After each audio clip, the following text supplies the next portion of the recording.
Prions ensemble.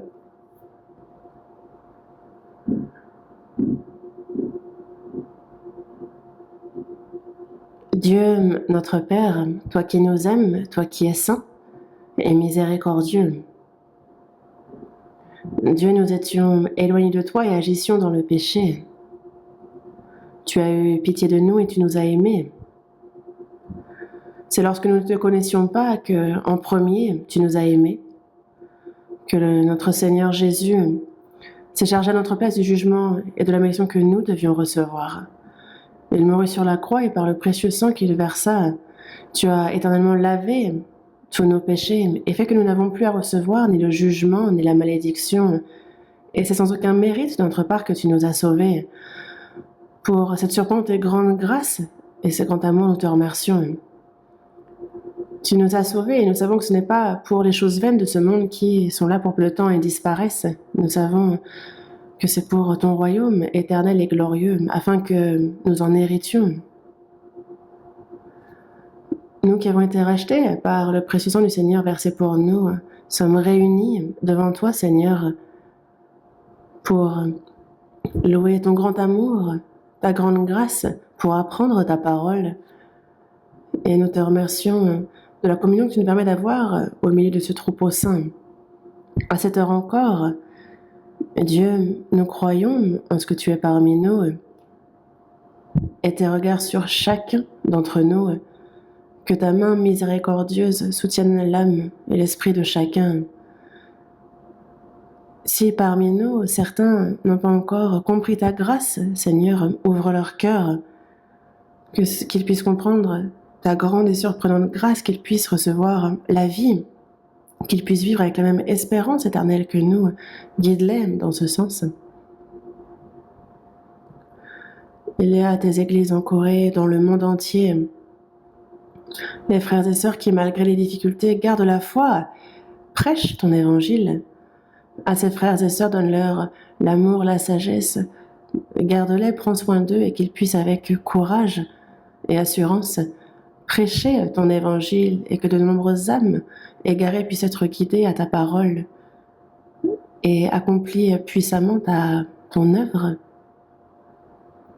Toutes les églises dans le monde entier, Seigneur, et te regarde sur chacune d'elles et ajoute chaque jour à ton église ceux qui sont sauvés. Nous t'en remercions parce que tu le fais. En ton temps, tu nous donnes la grâce dont nous avons besoin, tu nous enseignes la voie à suivre.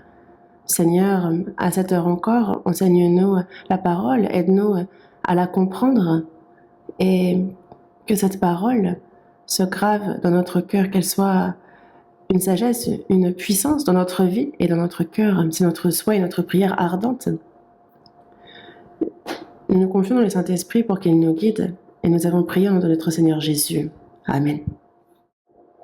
Ouvrons la Bible à l'Évangile selon Matthieu, chapitre 6. Matthieu, chapitre 6. Matthieu, chapitre 6.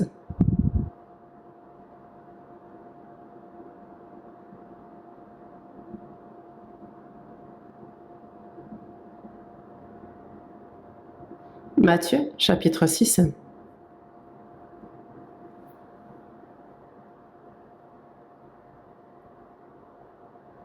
Du verset 19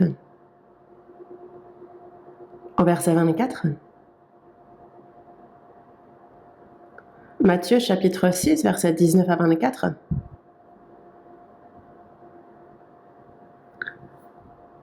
Je lis. Ne vous amassez pas des trésors sur la terre où la teigne et la rouille détruisent et où les voleurs percent et dérobent. Mais amassez-vous des trésors dans le ciel où la teigne et la rouille ne détruisent point et où les voleurs ne percent ni ne dérobent.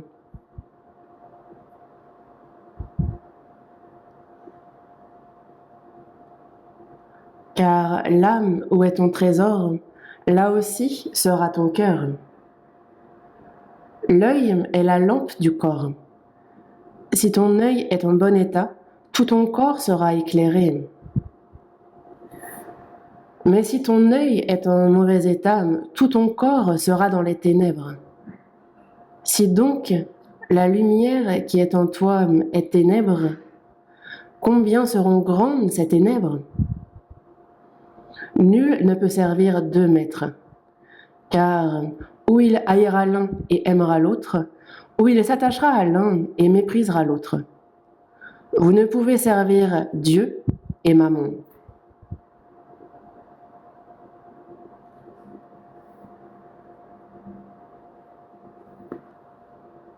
Jusqu'ici,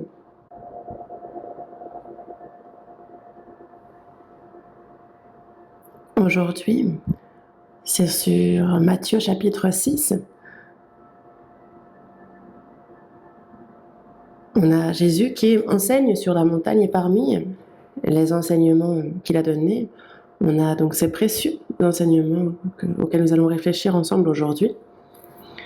Ici, le Seigneur enseigne plusieurs choses et parmi ces choses, ne vous amassez pas des trésors sur la terre. Et aussi, verset 20, mais amassez-vous des trésors dans le ciel.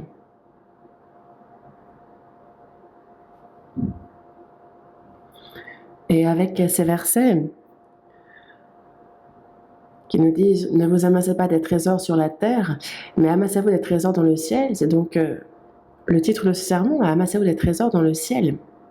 Donc nous allons y réfléchir ensemble. Dans Matthieu chapitre 6, et à partir de ce chapitre, Jésus nous parle en détail de la vie du chrétien sauvé.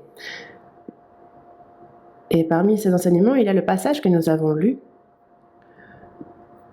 Et on y retrouve un enseignement très important qu'il nous faut retenir. Certainement l'un des plus importants. Ne vous amassez pas des trésors sur la terre. Lorsqu'on parle de trésors, on parle de trésors lorsqu'on parle de ce que la personne chérit le plus. Non pas forcément des diamants, des pierres précieuses ou des tas de pièces d'or, mais plutôt ce qu'une personne va considérer comme la chose la plus précieuse pour elle, son trésor à elle. Et pour les hommes, ce sont les biens matériels, mais pour nous, chrétiens sauvés, par trésor,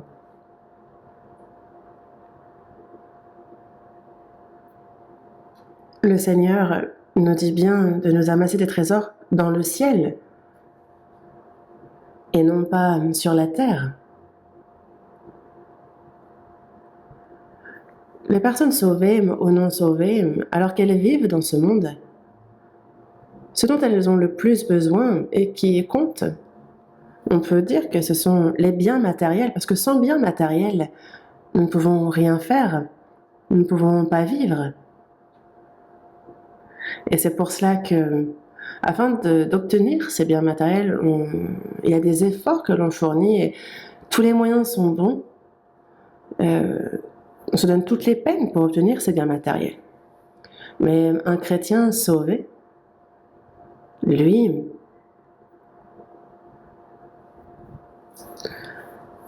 en fonction de comment il va utiliser ces biens matériels et quel est le cœur qu'il a vis-à-vis de ces biens matériels, ça, ce sont deux points très importants. Et c'est pour cela que Jésus nous dit déjà de ne pas s'amasser des trésors sur la terre, de ne pas s'amasser des trésors sur la terre. Les gens de ce monde placent tous leurs espoirs dans ces biens matériels et ils les aiment. Pour gagner de l'argent, ils vont se donner toutes les peines, ils vont fournir tous les efforts possibles. Un étudiant va étudier avec zèle pour que dans le futur, il soit diplômé d'une bonne université, qu'il intègre une bonne entreprise, qu'il soit ensuite bien reçu et qu'il gagne bien sa vie et qu'il vive dans le confort. C'est dans ce but-là. Ceux qui cultivent la terre aussi s'aiment beaucoup pour moissonner beaucoup afin de bien vivre. Mais dans tous les cas, bien vivre, bien manger est le but auquel pensent les hommes pour cette vie. Et quelqu'un qui n'aime pas faire d'efforts, quelqu'un qui n'aime pas étudier, comment font-ils eux? Eux, ils se creusent la tête pour chercher à tromper les autres. Ils vont chercher par tous les moyens à bien vivre, à gagner de l'argent.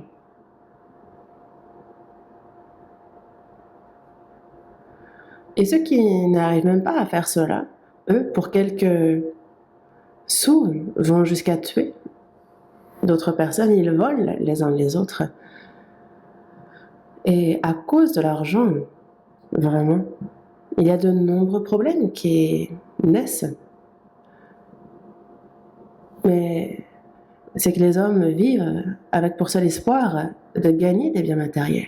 Mais dans Job, chapitre 1, verset 1, Job, qui est donc d'une autre époque, mais déjà à son époque, donc il y a 3500 ans, c'est quelqu'un vraiment bien avant nous. Lui, en Orient, était l'un des plus riches, il était le plus sage, et il était quelqu'un qui avait une crainte toute particulière pour Dieu. Dieu voit Job et il est satisfait. C'est pour cela que Satan, lui, devant Dieu, lui qui a été chassé pour avoir essayé de prendre la place de Dieu, d'être égal à lui, lui qui est contre Dieu, Satan, littéralement l'adversaire, mais il n'est pas jeté directement en enfer. Il est un peu comme en sursis, pour utiliser les termes de ce monde. Il a été libéré, il est en sursis.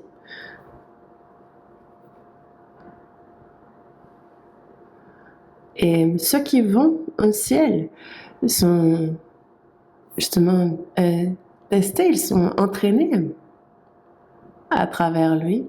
Et donc, le diable va ici et là sur terre. Et dans Job chapitre 1, il est dit qu'ensuite il se rend auprès de Dieu. Et justement, Dieu lui dit, mais t'as vu Job, qui est cet homme intègre, droit, qui craint Dieu, qui se détourne du mal. Il n'y a pas un tel homme autre sur terre. Et donc, ce sont des compliments tout particuliers que Dieu adresse vis-à-vis de Job.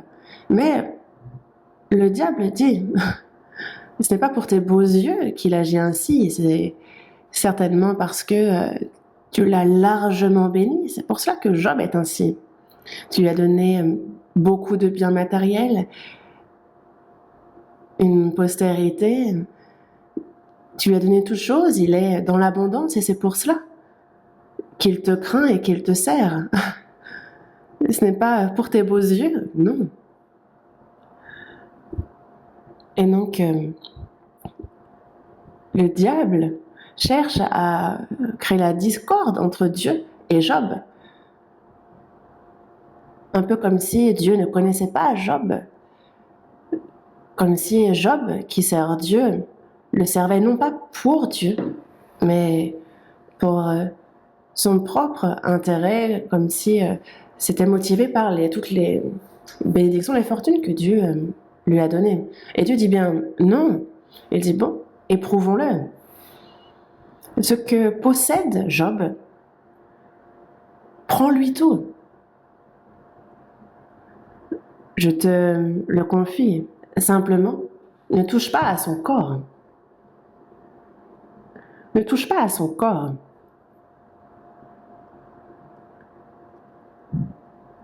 Donc tout le bétail, les moutons, les bœufs, tous ses biens, toute sa fortune, généralement qui se comptait en tête dans le troupeau. Il y a en divers lieux des brigands qui sont arrivés et qui ont tout raflé, qui ont tué les serviteurs, n'en laissant qu'un en vie. Et le survivant allait rapporter ça à Job. Et un autre le suivait pour dire que, maître, tes 10 enfants qui étaient en train de se réjouir auprès d'un festin dans la maison de l'aîné, il y a tout d'un coup eu une tempête qui a fait que la maison s'est effondrée sur eux. Et tous sont morts sur le coup. Quand on parle de perdre sa fortune, bon, on dirait que ce n'est pas grand-chose. Mais pour ce qui est de perdre 10 enfants, des enfants qu'on aime, là, il n'y a pas plus douloureux pour un père. Mais qu'a dit Job ?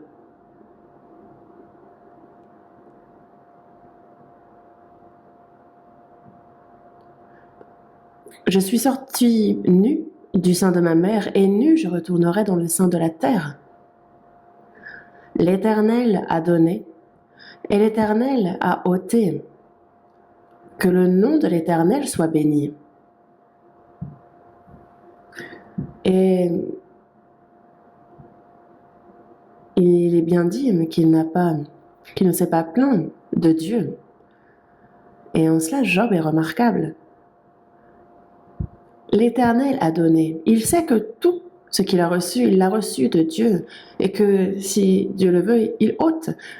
Que tous ses biens appartiennent à Dieu. De même que ses fils et ses filles. C'est Dieu qui a donné et c'est Dieu qui a ôté. Et donc que le nom de l'Éternel soit béni. Il est remarquable. Il n'est pas attristé, il n'est pas désemparé. Au contraire, il est béni, il loue l'Éternel.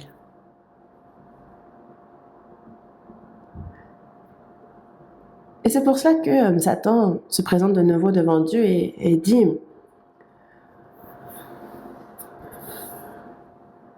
je lui ai tout pris, toute sa fortune, tous ses biens, ses enfants, et malgré tout, il ne s'est pas plaint de toi. Ce n'est non pas parce que Dieu lui a donné beaucoup de biens que Job servait Dieu. Mais elle lui dit: mais c'est parce qu'il est encore en bonne santé. Touche à son corps et tu verras. Alors, il te maudira. Bon, je t'accorde ça également, simplement, ne touche pas à sa vie.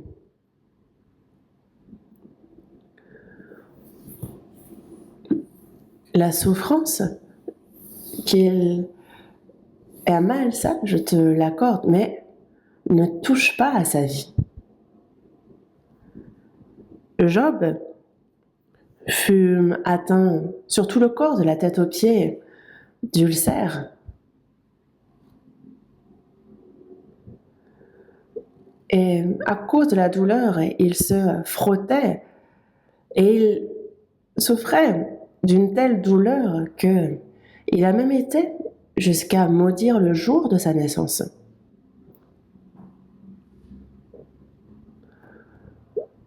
Comment se fait-il que je sois sorti vivant du ventre de ma mère? Comment se fait-il que ce soit vivant que je sois arrivé sur cette terre? Il aurait mieux valu que je ne naisse pas. Pourquoi? Parce qu'il était dans une telle souffrance. Et malgré tout, et pourtant, la femme, en plus de Job, lui dit: maudit Dieu et meurs. Même sa femme, désormais, lui dit: maudit Dieu et meurs. Et lui dit: insensé.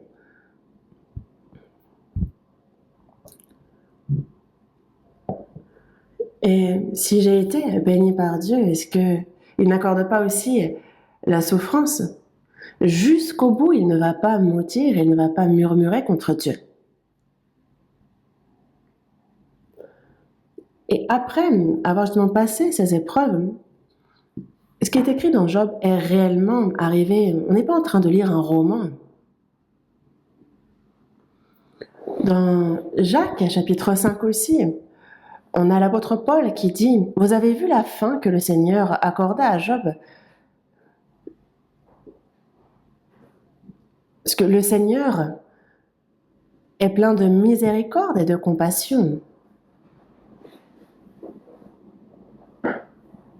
Dieu, on sait que Job est juste, il lui accorde beaucoup de choses, mais ce n'est pas parce qu'il a reçu toutes ces choses de Dieu qu'il le craint.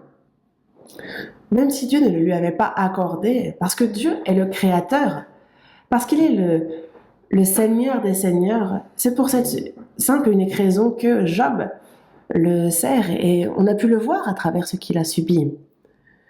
Et Job, jusqu'au bout, a gardé la foi en Dieu. Job dit bien, voici, il me tuerait. Et même s'il me tue, je n'ai rien à espérer, mais devant lui, je défendrai ma conduite. Après avoir passé toutes ces épreuves, Dieu lui accorda au double toutes choses, le double de tous ses biens qu'il possédait, de toute sa fortune, et de ses enfants aussi. Il lui a donné 10 enfants, des fils remarquables, des filles qui n'avaient pas plus belle qu'elle autour. Si vous lisez Job, vous verrez, c'est très intéressant. Avant qu'il ne connaisse ses épreuves, et après avoir connu ses épreuves, Job est une toute autre personne. Dieu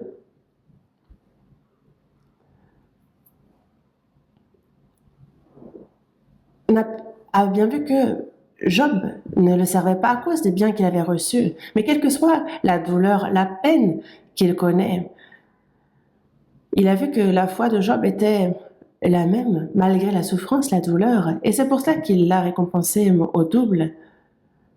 Et dans Jacques, chapitre 5, on nous parle justement de la patience de Job, de la fin qu'il a connue.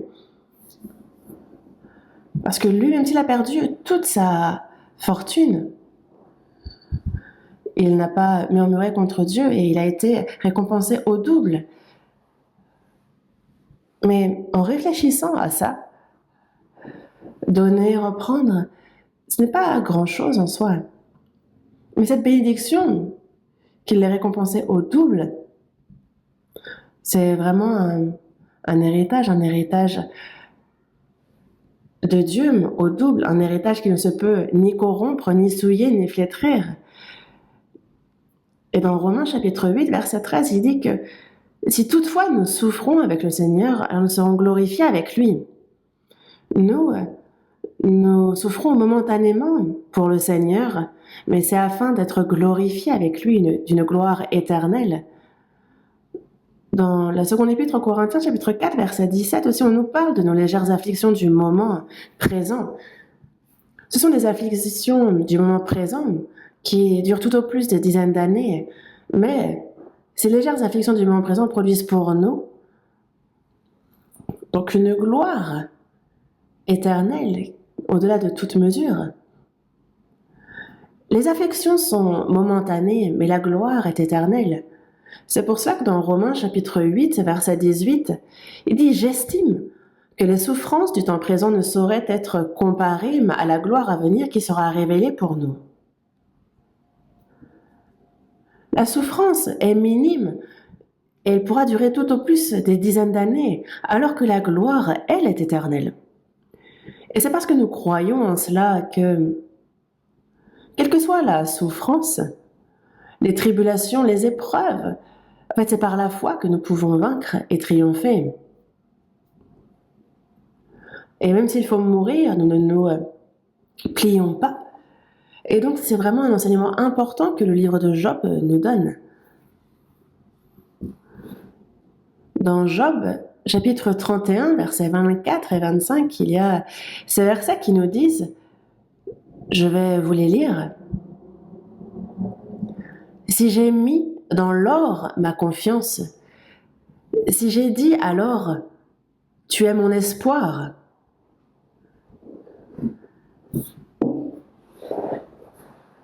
Job avait beau être dans l'abondance, dans la richesse, il n'a pas fait de l'or sur quoi il a placé sa confiance. Et il dit cela après avoir été éprouvé. Il dit, si je me suis réjoui de la grandeur de mes biens, de la quantité des richesses que j'avais acquises. Non, il ne s'est pas confié dans l'or. Il n'a pas dit alors, tu es mon espoir.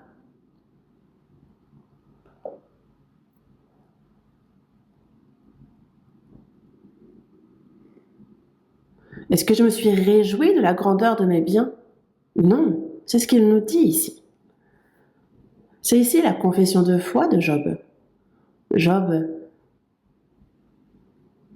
que Dieu lui donne, qu'il ôte, qu'il soit dans l'abondance ou dans la pauvreté, il a simplement gardé la foi jusqu'au bout, cette foi qui avait de la crainte pour Dieu.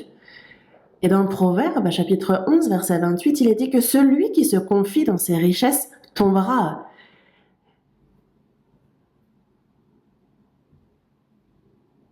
Celui qui se confie dans ses richesses tombera.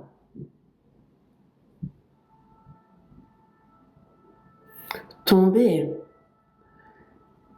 On peut tomber dans ce monde, mais on parle surtout de tomber spirituellement, de la perdition spirituelle. Les personnes qui se confient dans l'or pensent que l'or va les protéger, assurer leur avenir et que c'est en cela qu'ils vont trouver le bonheur. Et pourtant non, n'est-ce pas?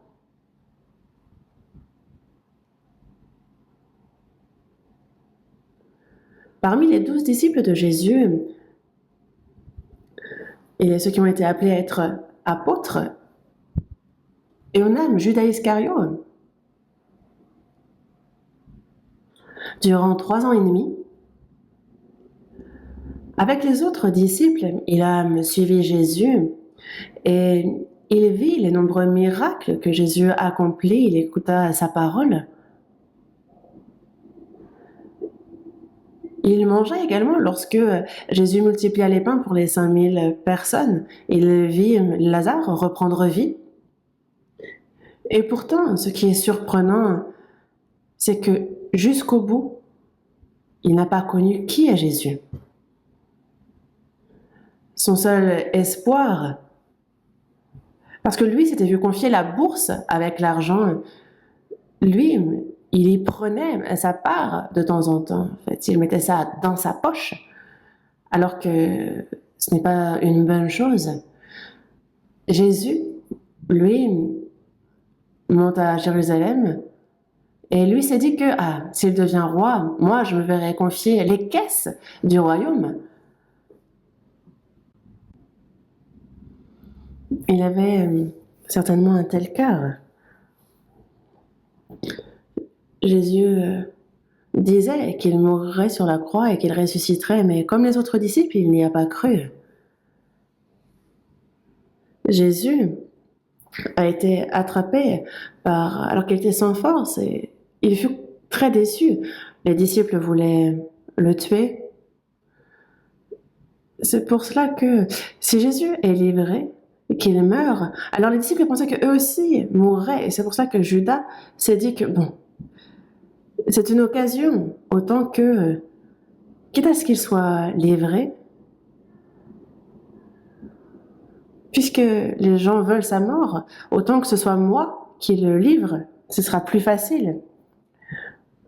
Parce que dans la journée, Jésus enseigne à de nombreuses personnes à Jérusalem, il accomplit ses miracles, mais le soir, il se tient sur le mont des Oliviers, dans la forêt,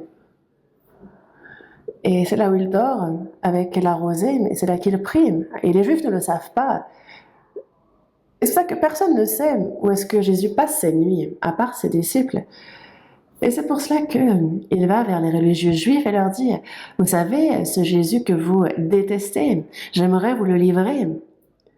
Mais combien allez-vous me donner pour ça? Quel est votre prix pour que je vous livre, Jésus? Pourquoi? Parce que moi, je l'ai suivi 3 ans et demi. Et je peux facilement vous le livrer. Les Juifs se sont dit, bon, très bien, voici 30 pièces. Pour le prix de Jésus. Et le soir, il a donc guidé ceux qui étaient venus arrêter Jésus.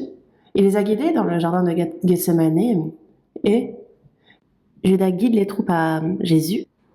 Et il dit bien que celui que je baiserai, lui c'est Jésus, attrapez-le. Et il fait sombre. Judas baise Jésus, lui disant bonjour maître. Et Jésus lui dit bien, c'est par un baiser que tu livres le Fils de l'homme. Et alors, les Juifs se saisissent de Jésus. Ils sont venus avec les épées, les lances, alors que Jésus est là, sans force, et il est emmené devant Pilate, et il est condamné à mort, il meurt sur la croix. Et lorsqu'il est décidé qu'il serait tué ainsi, que s'est dit Judas? Il dit, même si moi, je livre Jésus, c'est quelqu'un de puissant. Et peut-être qu'il s'est dit que Jésus n'était pas quelqu'un qui se laissera attraper, qui se laissera tuer. Même si je livre Jésus pour 30 pièces, je reçois ces 30 pièces, mais Jésus, lui, va se protéger lui-même. Il se peut qu'il ait pensé ainsi, mais Jésus n'a pas fait ainsi. C'est vraiment sans force qu'il fut attrapé, qu'il fut frappé de verge, qu'il traîna sa croix, lui qui était condamné à mort, à la crucifixion. Judas Iscario, il est dit que c'est justement le diable qui a mis en lui cette pensée de livrer Jésus. Le diable avait déjà inspiré au cœur de Judas de livrer Jésus. Et lorsque le diable eut fini ce qu'il avait à faire en Judas, il le quitta. Et alors Judas a repris ses esprits en disant, mais qu'est-ce que je suis en train de faire? Et Jésus a véritablement aimé Judas Iscario de la même manière que les autres disciples. Il n'y a pas une seule fois où il a fait une différence avec Judas Iscario. Lorsqu'il lava les pieds de ses disciples, il lava également les pieds de Judas. Et lors du dernier repas qu'ils ont partagé, il lui a même donné un bout de pain. Et le Seigneur qui m'a aimé, malgré tout cela, moi, je l'ai livré. Et le Seigneur le savait, il lui a donné l'occasion de se repentir, mais il ne s'est pas repenti. Et il s'est dit, je dois mourir. Est-ce que je suis humain en ayant fait ainsi? Et il souffrait tellement dans sa conscience que il s'est donné la mort à un arbre. Il s'est pendu. Et en fait, il s'est rompu par le milieu du corps. Et en fait, toutes ses entrailles se sont répandues. Il avait voulu rendre les 30 pièces qu'il avait reçues, disant « je n'aurais pas dû le livrer ». Mais les religieux lui ont dit « ça, c'est tes affaires » et ils lui ont lancé les pièces. Parce que justement, cet argent, c'est le prix du sang. Et donc avec cet argent-là, ils se sont achetés un champ. Et c'est là qu'ils ont mis la sépulcre des étrangers. Mais en tout cas, ils souffrent et ils se suicident. et tombe en enfer. Jésus dit, « Le Fils s'en va selon ce qui est écrit de lui, mais malheur à l'homme par qui le Fils de l'homme est livré. Mieux vaudrait pour cet homme qu'il ne fût pas né. Malheur à l'homme par qui le Fils de l'homme est livré, parce que Jésus lui meurt et ressuscite. Mais il aurait mieux valu pour cet homme qu'il ne fût pas né. S'il n'était pas né, il ne serait pas allé en enfer. »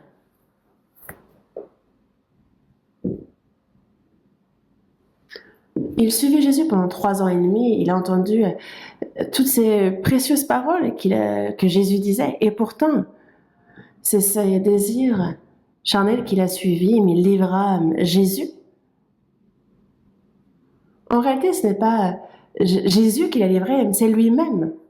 Parce que Jésus n'est pas quelqu'un pour être livré par Judas. Non, c'est sa propre âme que Judas livra ce jour-là. Et des personnes comme Judas, il y en a nombre, il n'y a pas que Judas qui soit dans ce cas-là. Encore maintenant, il y a beaucoup de Judas, ceux qui justement deviennent complètement fous à cause de l'argent. Ces personnes qui perdent complètement l'esprit à cause de l'argent.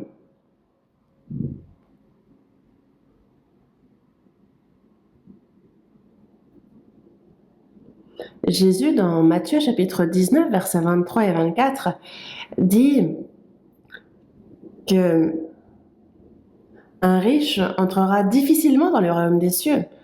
Il est plus facile à un chameau de passer par le trou d'une aiguille qu'à un riche d'entrer dans le royaume de Dieu.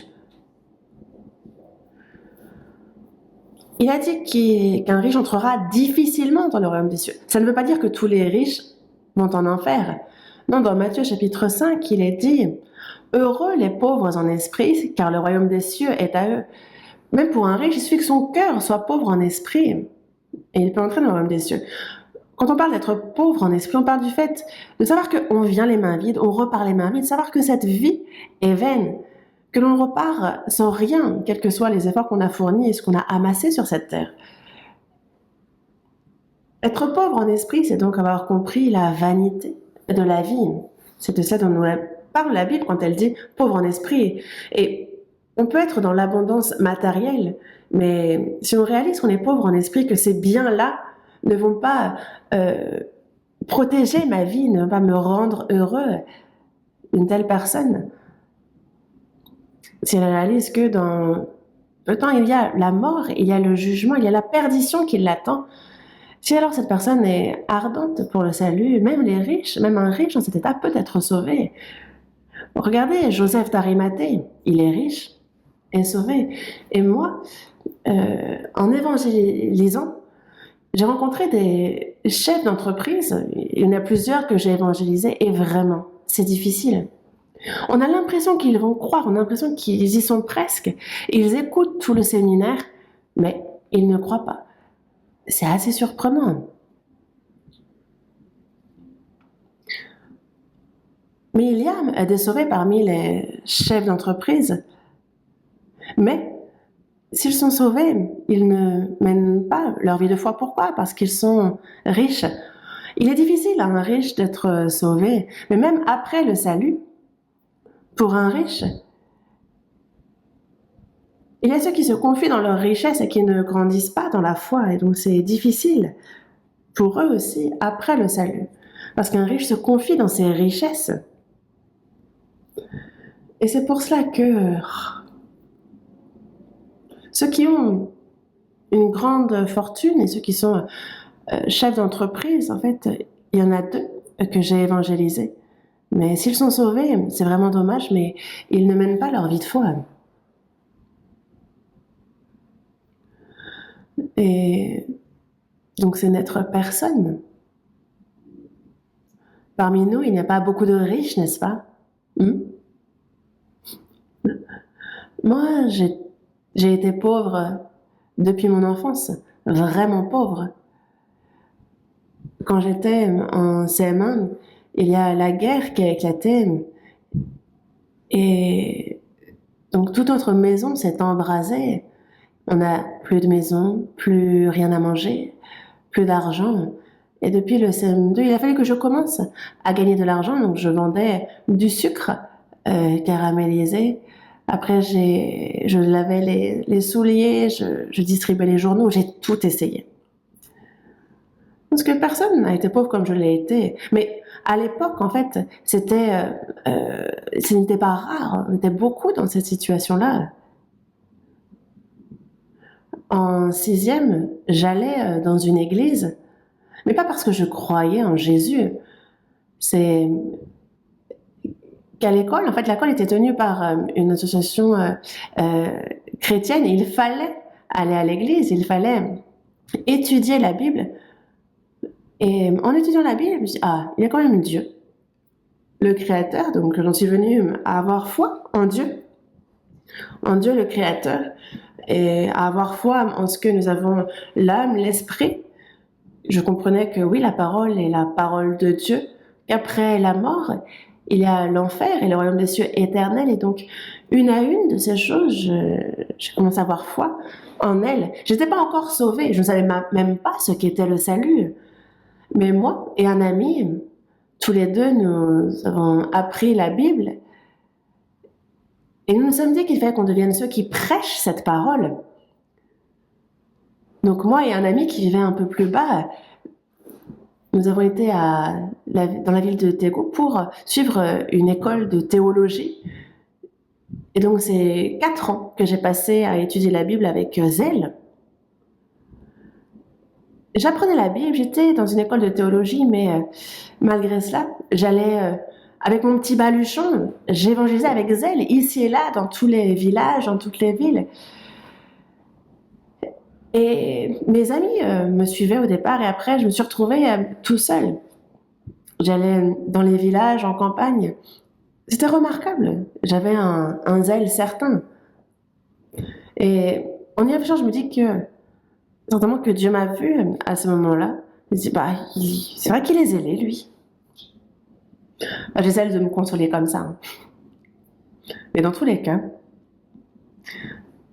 après, en fait, je suis devenue un soi-disant chrétien zélé, mais à un moment, j'ai compris qu'il y avait un problème dans ma foi. Le 31 octobre 62, à 20h, j'ai véritablement compris quelle était la grâce du Seigneur. Et c'est là que j'ai reçu le salut, la rédemption éternelle. C'est là que mon esprit a repris vie. Et je ne peux oublier ce jour de ma nouvelle naissance. Le 31 octobre 62 à 20h. Ça fait déjà 62 ans.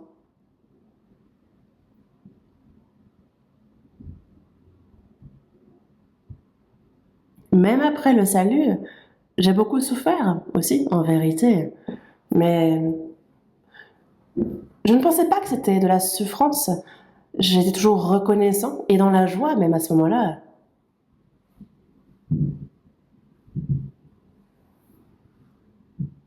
Si j'avais vécu dans le luxe d'une maison de riche, je n'aurais certainement pas reçu le salut. Et donc je considère que c'est une grande bénédiction que d'avoir grandi dans la pauvreté. On a désormais la mission qui est dans 82 pays. L'évangélisation est active. Après, que ce soit les États-Unis, que ce soit le Japon, l'Europe, les pays développés, on a beau évangéliser, ça ne fonctionne pas. Les missionnaires se donnent corps et âme et l'évangélisation ne fonctionne pas très bien. Les autres pays donc, sont majoritairement pauvres. L'Amérique du Sud, la Russie, le Pakistan, plusieurs pays d'Asie, des pays pauvres. L'évangile est prêché aux pauvres, et être pauvre est une bénédiction en vérité. Et c'est pour cela que nous,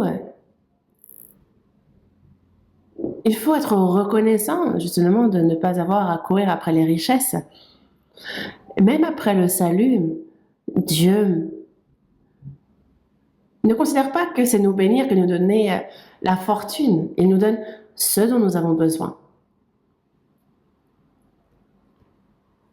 Sachez qu'il vous donne de quoi, en fonction de votre foi, de ce dont vous avez besoin. Parce que sinon, vous voyez, c'est comme des parents qui, à leur fils qui est en primaire, imaginez que l'enfant demande de l'argent et qu'il donne un chèque de 100 000. Non, on ne peut pas donner une telle somme à un élève de primaire. Il faut donner ce dont l'enfant a besoin en tant que primaire, de même quand il sera au collège, au lycée, lorsqu'il sera étudiant. De même, Dieu, en fonction de notre croissance dans la foi, il nous donne ce dont nous avons besoin. Souvenez-vous-en. Et donc si Dieu nous donnait au-delà de ce dont nous avons besoin, s'il nous donnait de manière inconditionnelle tout ce qu'on lui demande, alors nous tomberions dans la tentation. Il nous l'a dit, ceux qui veulent s'enrichir tombent dans la tentation, dans le piège et dans beaucoup de désirs insensés et pernicieux qui plongent les hommes dans la ruine et la perdition. Quelques-uns, en étant possédés, se sont égarés loin de la foi et se sont jetés eux-mêmes dans bien des tourments. Il y a ceux qui se confient dans l'argent, ceux qui placent leur espérance dans l'argent et cela tombe dans la tentation, dans le piège. Et donc il ne faut pas aimer ces choses-là. Dans Luc, chapitre 12, verset 15, Jésus dit « Gardez-vous avec soin de toute avarice. Gardez-vous avec soin de toute avarice. Car la vie d'un homme ne dépend pas de ses biens, fût-il dans l'abondance. Gardez-vous avec soin de toute avarice, parce que nous avons l'avarice, et il nous faut nous garder de cela, repousser cette avarice.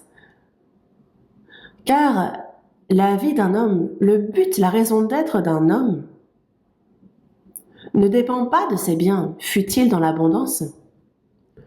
Les hommes voient les personnes riches et disent que ce sont des personnes qui vivent bien, et une personne pauvre sera quelqu'un qui ne vit pas bien. Vraiment? Non, c'est une très mauvaise façon de voir les choses. Bien vivre, ce n'est pas vivre dans l'abondance. Vivre droitement, ça c'est bien vivre. Que l'on soit pauvre ou riche, si cette personne a un but dans la vie, c'est là un système de valeurs et qu'elle vit en fonction de cela et qu'elle marche droit, elle vit bien. Une personne qui a une belle maison, qui a une très belle voiture, qui s'habille avec des grandes marques et qui vit dans le luxe, est-ce que c'est ça? Bien vivre? Non, c'est une mauvaise manière de penser. L'apôtre Paul, vous voyez combien il était pauvre, et Jésus est né dans une mangeoire. Il a vécu 30 années de sa vie comme fils d'un pauvre menuisier.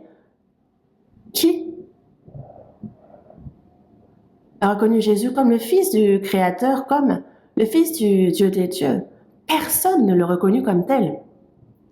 Durant 3 ans et demi, Jésus prêcha la parole, il accomplissait des miracles, mais même les Juifs ne l'ont pas reconnu.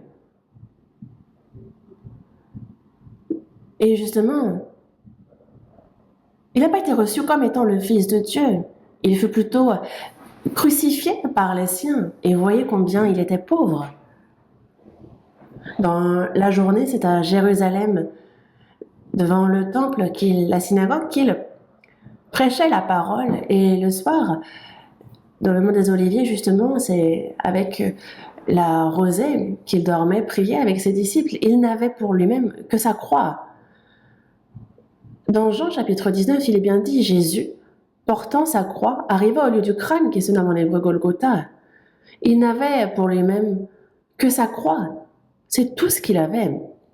Et Jésus n'avait rien. Et l'apôtre Paul alors? Lui qui est le plus grand apôtre du Nouveau Testament, lui, après avoir reçu le salut, est devenu un grand apôtre. Et pourtant, dans la seconde épître aux Corinthiens, chapitre 11, il est dit « J'ai été dans le travail et dans la peine, exposé à de nombreuses veilles, à la faim, à la soif, à des jeûnes multipliés, au froid et à la nudité.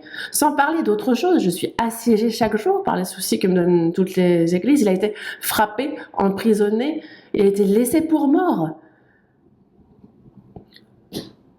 en péril sur les fleuves, de la part des brigands, de la part de ceux de sa nation, de la part des païens, en péril dans les villes, dans les déserts, sur la mer. Et à la toute fin, lui, c'est un homme qu'il est emmené, il est assigné à résidence, il en profite pour évangéliser, mais c'est sa tête qu'on coupe.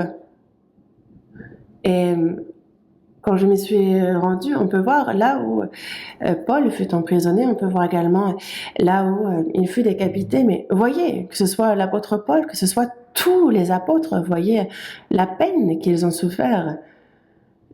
Mais pourquoi est-ce que les chrétiens sauvés, eux, ont tant de désirs? L'apôtre Paul, dans Philippiens chapitre 4, dit « Je sais vivre dans l'humiliation, je sais vivre dans l'abondance. En tout et partout, j'ai appris à être rassasié, à avoir faim, à être dans l'abondance et dans la disette. » Il a appris à être rassasié pour le Seigneur, à avoir faim pour le Seigneur, à ne pas suivre ses désirs sous prétexte qu'il est pauvre, à ne pas utiliser ce qui lui était donné lorsqu'il était dans l'abondance, à ne pas les utiliser pour lui, mais à se satisfaire du Seigneur, que ce soit dans l'abondance ou dans la disette. En tout et partout, j'ai appris à être rassasié, à avoir faim, à être dans l'abondance et à être dans la disette. C'est important d'apprendre ça. Dans le psaume 52, verset 9, il dit « Voilà l'homme qui ne prenait point Dieu pour protecteur, mais qui se confiait en ses grandes richesses et qui triomphait dans sa malice. »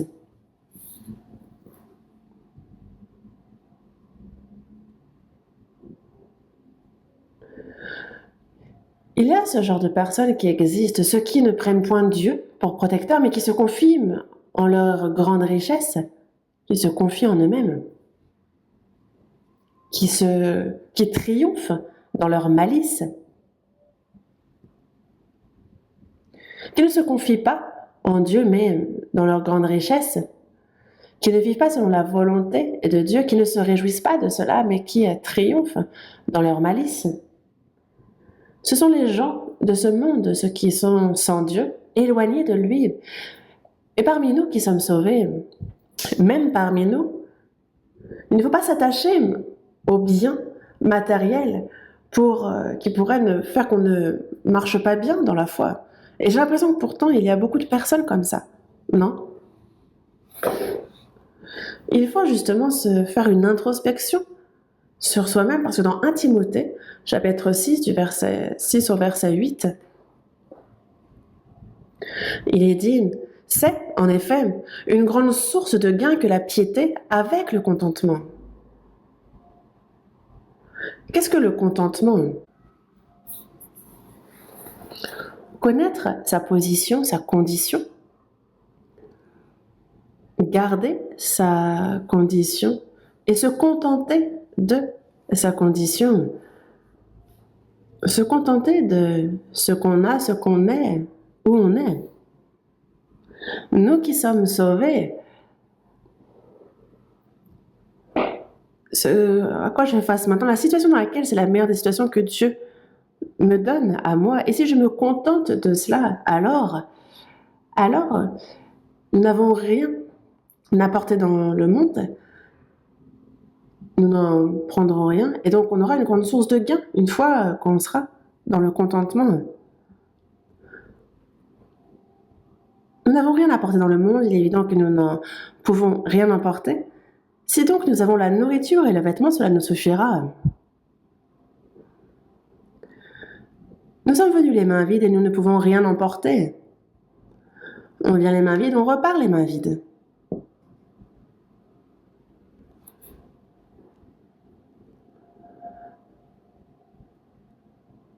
Et il n'y a rien de ce que l'on a récolté en se donnant de la peine sous le soleil que l'on emporte dans l'au-delà.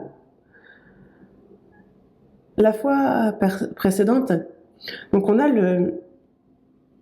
je vous parlais de ce qui est célèbre parmi ce qu'a dit le président de Samsung juste avant qu'il ne décède. Il dit justement que J'ai une maison de vacances superbe, une très belle maison secondaire, mais je ne sais pas qui va devenir propriétaire de cette demeure.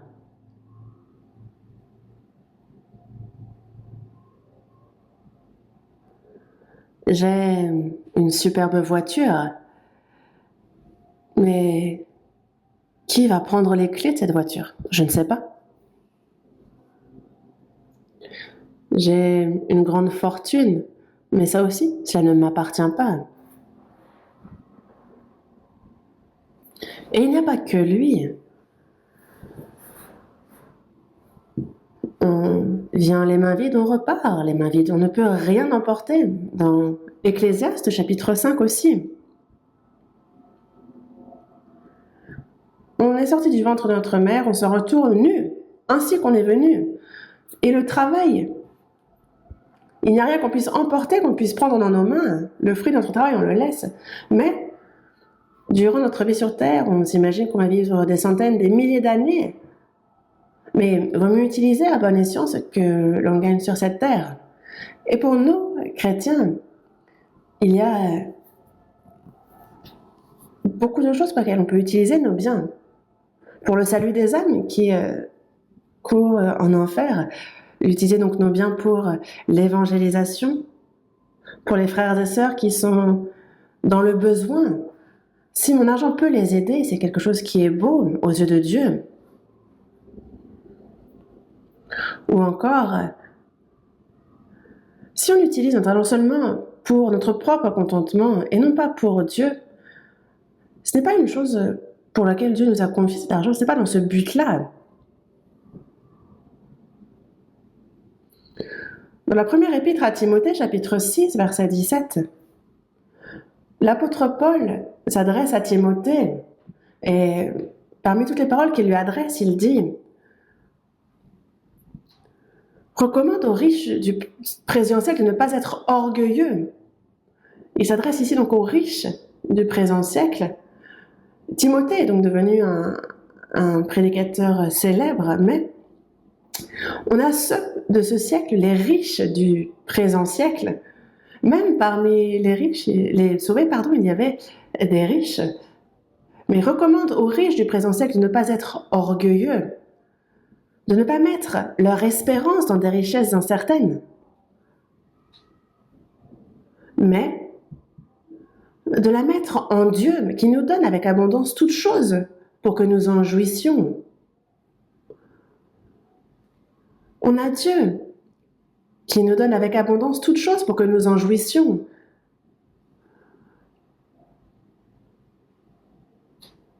Et il veut justement il nous recommande de faire du bien, d'être riche en bonnes œuvres, d'avoir de la libéralité, de la générosité, et de s'amasser aussi pour l'avenir un trésor placé sur un fondement solide.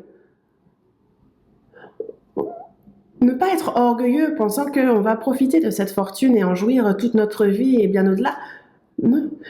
Parce qu'en étant riche, c'est facile d'être orgueilleux, comme si on pouvait tutoyer toute personne moins riche que nous, comme si on était au-dessus de qui que ce soit.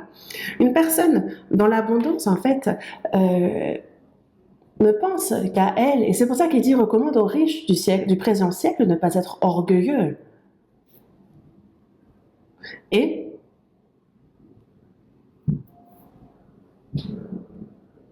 de mettre plutôt leur espérance en Dieu qui donne avec abondance toutes choses pour que nous en jouissions. De placer son espérance en Dieu et non pas dans les richesses incertaines.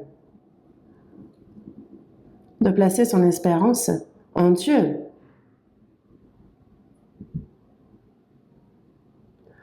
D'être riche en bonnes œuvres, d'avoir de la libéralité, de la générosité, de s'amasser ainsi pour l'avenir un trésor placé sur un fondement solide, afin de saisir la vie véritable. Qu'est-ce que cela veut dire? Donc en soi, cela revient à faire ça pour soi-même. Le Seigneur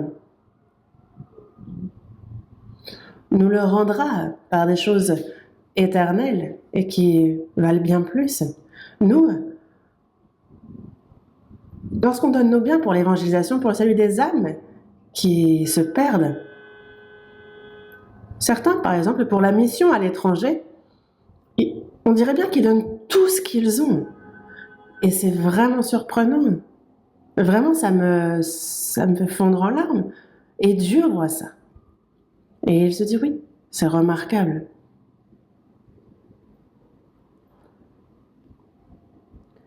Même si eux ne peuvent pas s'y rendre eux-mêmes, mais eux, ils donnent tout pour la mission à l'étranger, pour le salut des âmes à l'étranger. Et ils investissent leurs biens, leur fortune. Ça, c'est pour les autres, mais au final,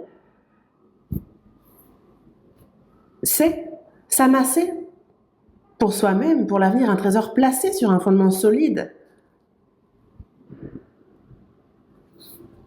C'est pour cela que dans Proverbes, chapitre 23, versets 4 et 5, il est dit « Ne te tourmente pas pour t'enrichir, n'y applique pas ton intelligence. »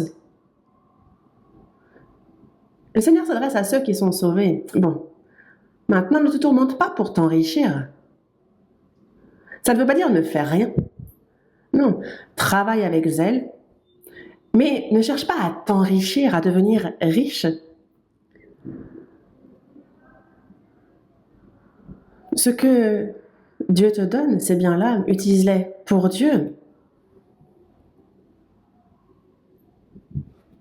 Ne te tourmente pas pour t'enrichir, n'y applique pas ton intelligence. Cette intelligence, vous pouvez l'utiliser pour chercher à s'enrichir, faire les choses à sa manière. Ne te confie pas en cela. Veux-tu poursuivre du regard ce qui va disparaître? Concernant les richesses, il y a ceux qui s'y attachent, ceux qui espèrent en ces richesses, ceux qui placent leurs espoirs. Mais ça, c'est poursuivre du regard ce qui va disparaître. Veux-tu poursuivre du regard ce qui va disparaître? Ça, c'est un peu comme un aigle qui prend son envol vers les cieux. La richesse se fait des ailes. La fortune peut à tout moment s'envoler. Elle a des ailes. Il y a une personne que je connais, je ne dirais pas qui, une personne sauvée, qui n'est pas de Séoul, mais plutôt de la province. Et elle a gagné beaucoup d'argent par son travail, mais cette personne, elle est si radine lorsque c'est pour l'œuvre, pour l'évangile. Et donc, moi, je ne peux pas forcer qui que ce soit. Et je me suis dit, peut-être qu'il y a une raison. Mais, en fait, cette personne a tout perdu. Tout, même sa maison, vraiment. Dieu a soufflé et tout s'est envolé.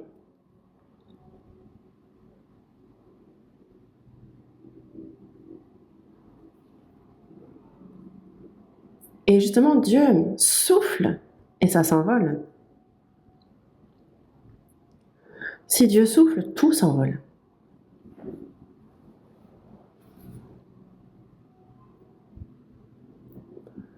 Comme l'aigle, elle prend son vol vers les cieux. Vous allez vous dire, il faut que je m'attache à ma fortune.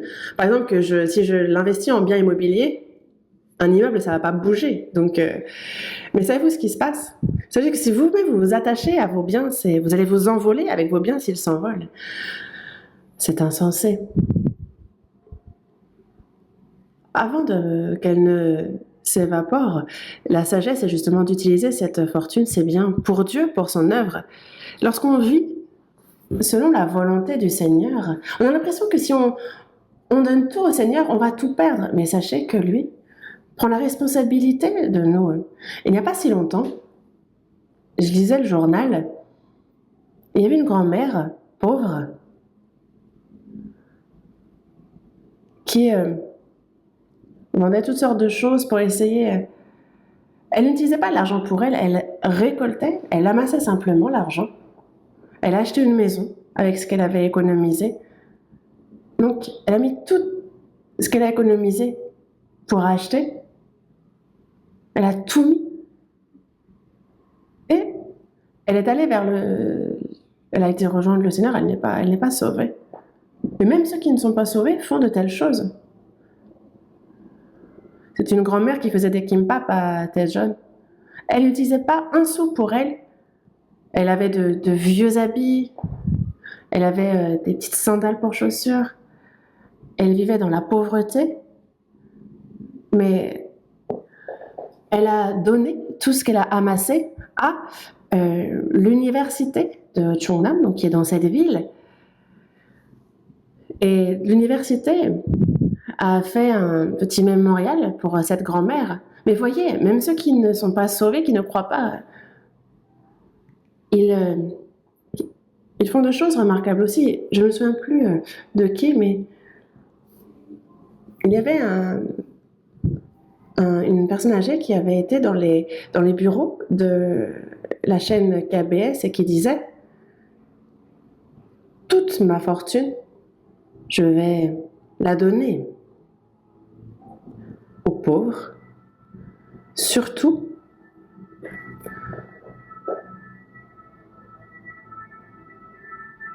aux orphelins pauvres. » Utiliser cet argent pour eux. Il avait donc une grande fortune et 2 fils pourtant, mais à ses fils, il a acheté 2 petites maisons, une pour chacun, mais toute sa fortune, il en a fait don à la chaîne KBS. Et pourquoi? C'est parce que son père lui avait fait la requête. Ta fortune,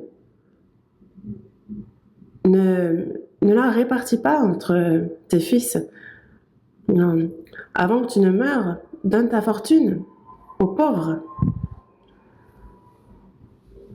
Et il a fait selon justement le testament de son père. Nous, on a les ordres de Dieu, on a le testament de Dieu. Pourquoi est-ce que nous ne faisons pas selon sa volonté?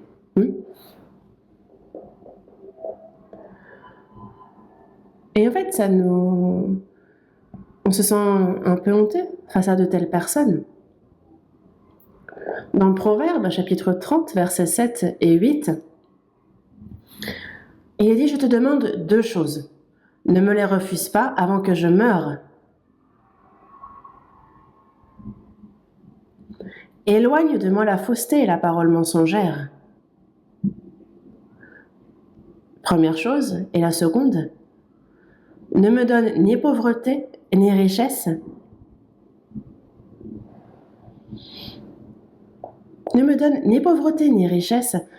Accorde-moi le pain qui m'est nécessaire. Wow. L'homme cherche par tous les moyens à être riche, à tout prix. Mais ici, dans la prière à Dieu, je te demande 2 choses. Avant que je ne meure, ne me les refuse pas. La première étant d'éloigner de moi la fausseté et la parole mensongère. Fais que je ne mente pas. La seconde, ne me donne ni pauvreté ni richesse. Accorde-moi le pain qui m'est nécessaire. Jésus, dans Matthieu chapitre 6, il enseigne la prière et dans cette prière, il parle du pain quotidien pour lequel il faut aussi prier. Qu'est-ce que ce pain quotidien? Donc la nourriture pour chaque jour. Le peuple d'Israël dans le désert a été nourri chaque jour avec la manne, chaque jour. Et nous, on se dit, mais chez nous, moi j'ai de quoi manger pour 2 mois. Et il faudrait que je prie pour le pain quotidien. Là, ça ne tient pas. Donc dans ces cas-là, est-ce qu'il faut qu'on mange toutes nos réserves qui sont à la maison? Mais on ne peut pas tout manger en une fois, on va avoir des troubles digestifs. Ce n'est pas ce que cela veut dire ici. Qu'on ait à manger pour 1 mois ou pas, le pain quotidien, il nous faut prier pour ce pain qui m'est nécessaire pour le pain quotidien. Chaque jour, c'est une grâce que je respire, que je sois vivant. Il nous donne la respiration, la lumière l'air, tout ce dont notre chair a besoin. C'est lui qui nous fournit tout ce dont notre chair a besoin. Et Dieu, justement, sait que nous en avons besoin, mais il faut que nous nous confions en lui. Merci pour la nourriture aujourd'hui, merci pour demain, pour ce pain quotidien. Moi aussi, en fait, je ne savais pas. En fait, quand je vois ce verset, je me dis,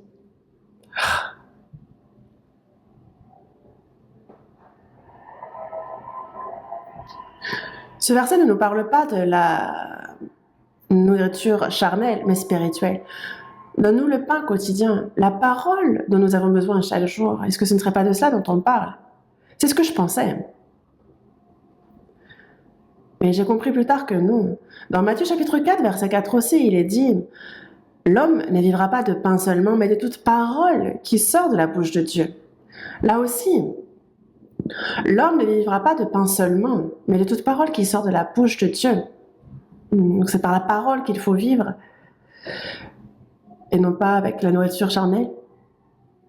Mais ça aussi, c'est un peu faux que de dire ça. C'est pas complètement faux, mais légèrement. Pourquoi?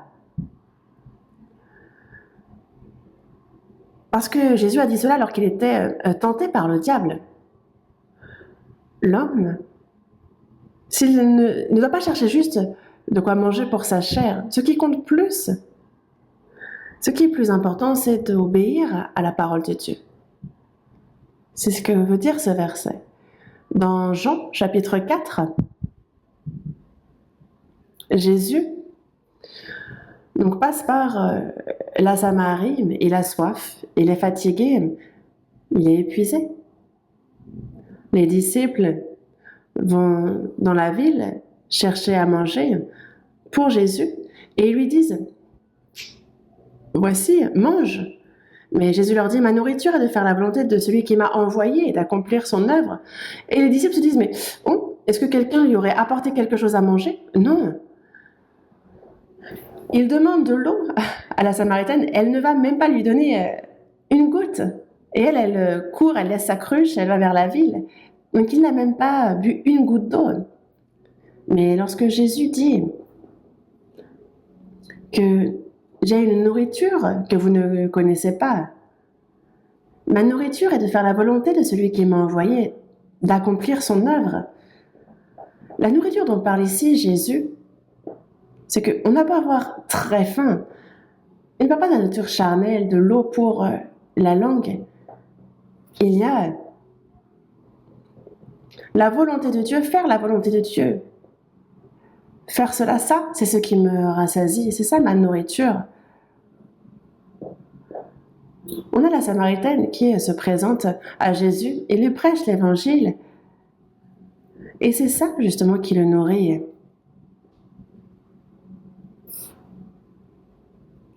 C'est pour lui une nourriture bien plus importante que de manger charnellement. Et c'est pareil dans Matthieu chapitre 4, verset 4. L'homme ne vivra pas de pain seulement, mais de toute parole qui sort de la bouche de Dieu. Donc il y a plus important que la nourriture charnelle. Il y a obéir à la parole de Dieu, de vivre en obéissant à cette parole. Nous apprenons la Bible. Ce n'est pas faux de dire que donc, cette nourriture, que cette parole est la nourriture spirituelle. Mais notre nourriture, c'est d'y obéir. C'est de ça dont on se nourrit.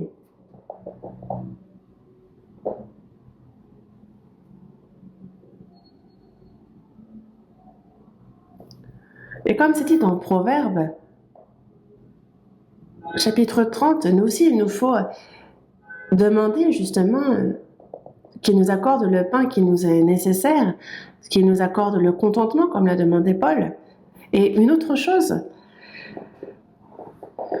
les biens matériels,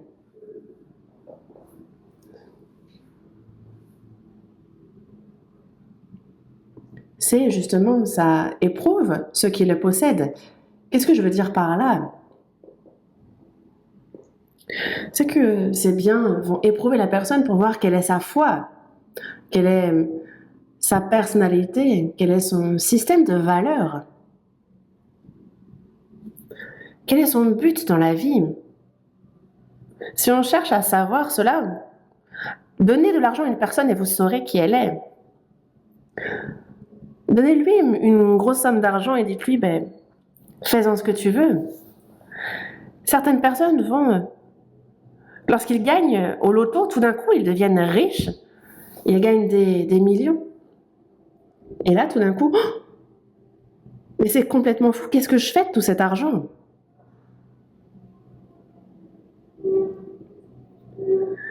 Mais j'ai entendu ça. Aux États-Unis, il y avait une personne, justement ceux qui gagnent le loto, ils s'effondrent après. Pourquoi?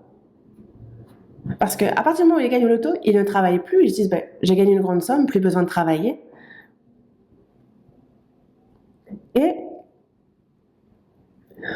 ils vendent leur petite maison pour acheter de grandes maisons. La voiture aussi. Ils prennent le tout dernier modèle. Et ensuite, ils changent de femme aussi, d'épouse. Le frigo, la voiture, bon, c'est une chose. Mais ils vont jusqu'à changer de femme. Les gens deviennent complètement fous. Ils perdent complètement l'esprit. Et donc, ils courent à leur perte. Et c'est très rapide.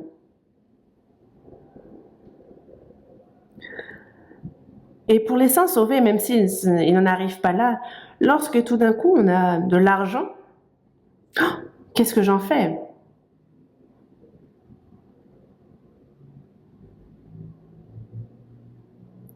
Il y avait dans le sud une île.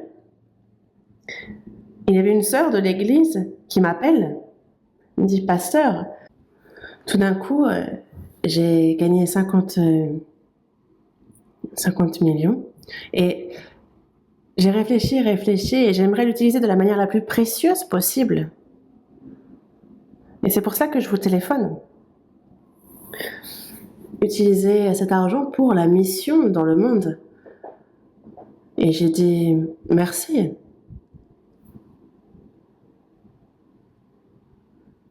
Mais le temps passe et aucune nouvelle. Elle a dit faire un virement, il n'est jamais arrivé. Et moi, je me suis dit, le cœur de la sœur a dû changer. Et peu de temps après, je suis allée faire un séminaire à l'église de Gwangju et les églises alentours se sont réunies aussi. Et moi, j'ai entendu parler de cette sœur. Je ne sais pas qui c'était et je n'ai pas, ça sert à rien de dire qui c'était. Mais j'ai raconté cette histoire et je disais que je n'avais toujours pas de nouvelles. Le séminaire est terminé, je rentre et là, je reçois un coup de téléphone. Et on me dit, pasteur, cette sœur, c'est une sœur de notre église. En fait, c'est une sœur de chez nous, mais cet argent, elle l'a confié quelque part et elle l'a investi. Et en fait, elle veut donner cet argent plus les intérêts qu'elle va gagner. Et c'est pour ça qu'elle ne l'a pas encore donné. Et je me suis excusée, je dis, je ne savais pas. Donc j'ai dit vraiment merci beaucoup.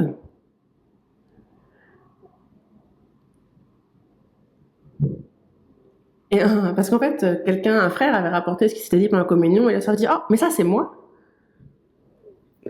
Je ne sais pas comment on peut en campagne avoir 50 millions comme ça, mais forcément, quand on a une grande somme qui arrive soudainement, on se demande quoi en faire.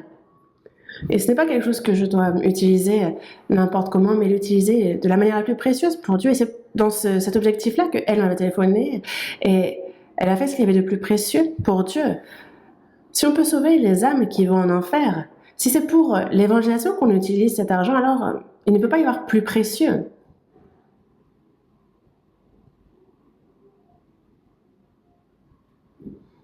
Philippiens, chapitre 4, verset 11. Philippiens, chapitre 4, versets 11 et 12. Philippiens, chapitre 4, versets 11 et 12. Ce n'est pas en vue de mes besoins que je dis cela, car j'ai appris à être content de l'état où je me trouve. Je sais vivre dans l'humiliation et je sais vivre dans l'abondance, en tout et partout. J'ai appris à être rassasié et à avoir faim, à être dans l'abondance et à être dans la disette. L'apôtre Paul est alors en prison à Rome et dit: ce n'est pas en vue de mes besoins que je dis cela, parce que j'ai appris à être content de l'état où je me trouve. J'ai appris à être content de l'état où je me trouve. Je sais vivre dans l'humiliation et je sais vivre dans l'abondance.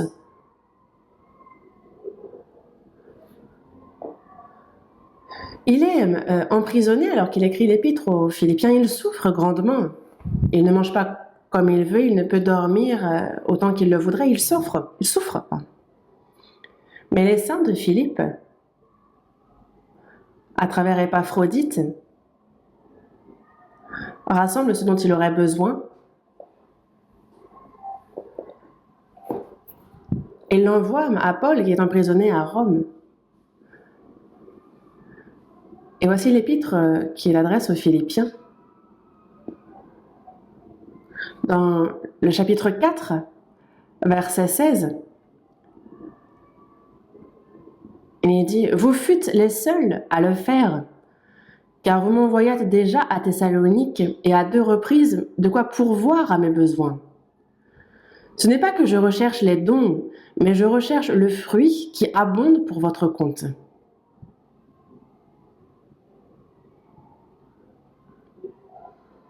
J'ai tout reçu et je suis dans l'abondance. J'ai été comblé de bien en recevant par Épaphrodite ce qui vient de vous comme un parfum de bonne odeur, un sacrifice que Dieu accepte et qui lui est agréable.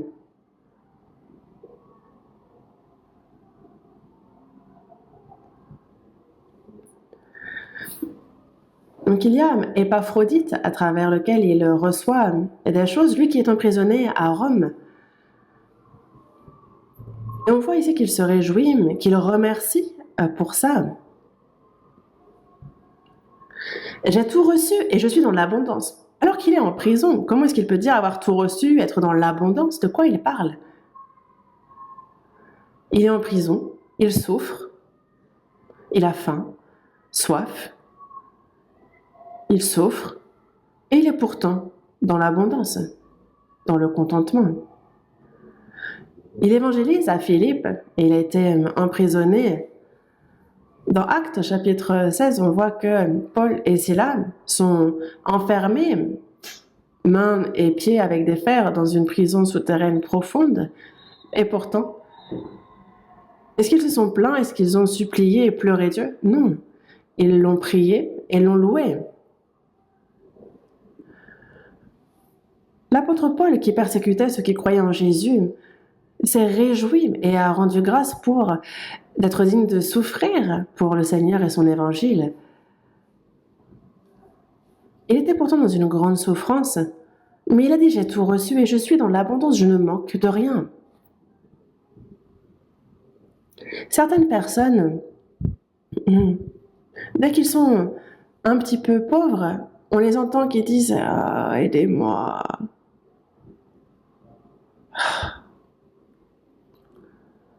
Non, il ne faut pas se montrer si misérable. Je ne sais pas pourquoi ils agissent ainsi. Ça, c'est vraiment peiner le Seigneur. L'apôtre Paul, alors qu'il est emprisonné, il dit: j'ai tout reçu et je suis dans l'abondance. Il est pourtant en prison, donc de quelle abondance parle-t-il? Quelle que soit la situation, il a appris à être dans le contentement.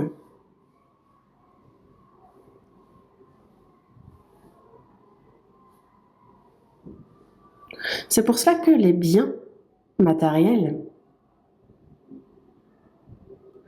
sont justement des objets justement pour éprouver qui nous sommes, pour connaître la foi d'une personne, quel est son système de valeurs,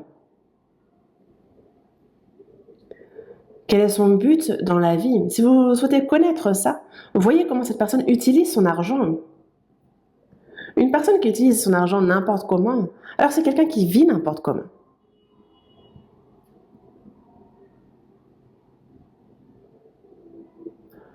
La personne qui souffre, qui se donne de la peine et qui gagne de l'argent, et il y a ceux qui vont les dépenser, leur argent comme ça. Non, il ne faut pas.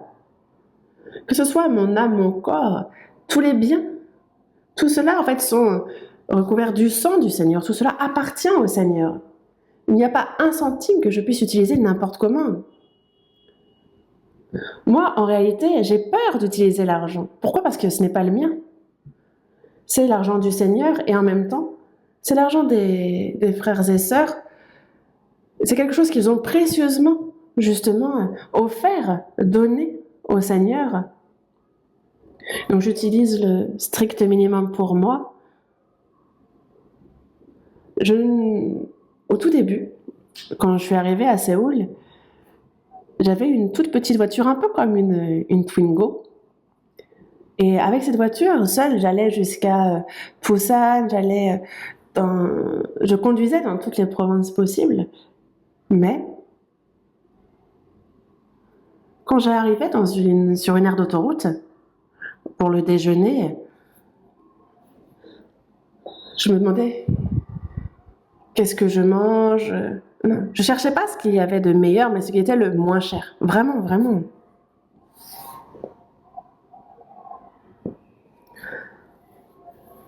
En fait, le café, si vous l'achetez dans l'aire d'autoroute, en fait, ça coûte cher. Mais en fait, il y a des machines à l'extérieur où on met des pièces. Et c'est toujours ces cafés-là que j'ai bu. C'est moins cher. Un déjeuner tout simple, le moins cher possible. Et je ne peux pas faire de même si quelqu'un m'accompagne. Donc je prends ce qui est un petit peu mieux pour cette personne.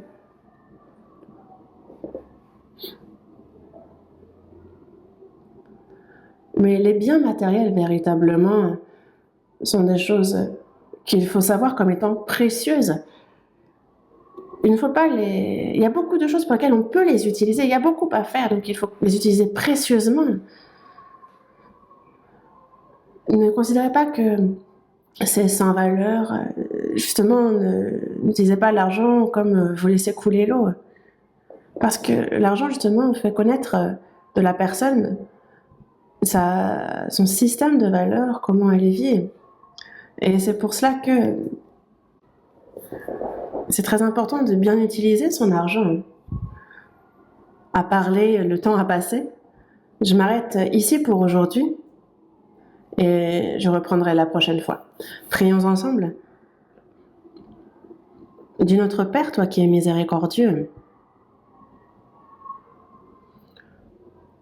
Dieu, tu as éternellement effacé nos péchés par le précieux sang que tu as versé. C'est sans aucun mérite de notre part que tu as sauvé notre âme, notre esprit. Dieu notre Père, tu as aussi racheté par le sang de Jésus notre corps, toutes choses, et que nous vivions le reste de notre vie pour toi, Seigneur, que si nous vivions pour toi, que si nous mourions pour toi, Seigneur, que l'on vive pour ta gloire. Et pour cela, règne sur notre vie, notre cœur, et qu'à travers toute notre vie, toi seul puisses être glorifié. C'est ce que nous souhaitons ardemment, Seigneur. Seigneur, bénis tous les frères et sœurs, toute leur famille, tout ce qu'ils font, qu'ils ne manquent de rien pour vivre pour toi. Guide-les et garde-les. Nous avons prié au nom de notre Seigneur Jésus. Amen.